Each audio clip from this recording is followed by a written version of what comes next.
Ton આશરે 100 acre ઉપરનું વાવેતર કપાસનું કરેલું છે, પલોઠનું ને બધું ને પાપડીનું પણ 100 એકર ઉપરનું વાવેતર હશે અંદાજે.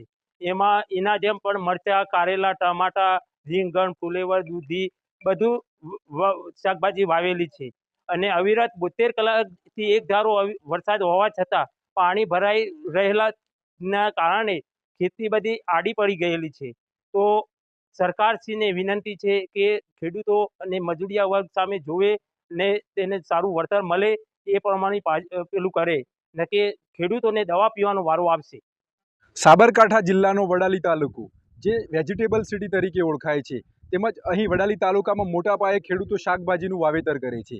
તેમજ અહીંની શાકભાજી ગુજરાતભરમાં તેમજ અન્ય રાજ્યોમાં જેવા કે મહારાષ્ટ્ર, રાજસ્થાનમાં નિકાસ પણ થાય છે.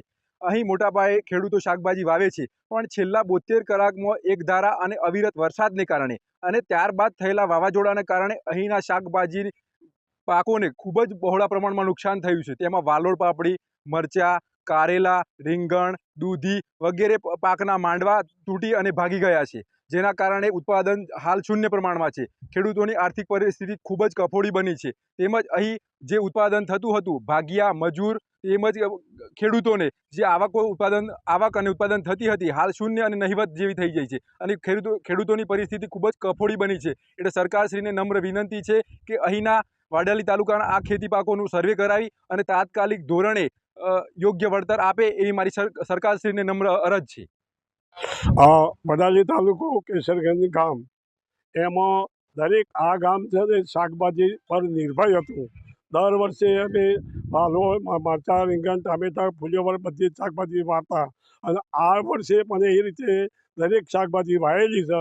એમાં આ વર્ષે વધુ વરસાદ પડવાથી અને જે શાકભાજી નિષ્ફળ નીવડેલ છે, મોડવા પડી ગયા છે, શાકભાજીમાં કશું છે નહીં અને વાવાઝોડા પવનથી ઘણું અને વરસાદથી ઘણું નુકસાન પડેલ છે.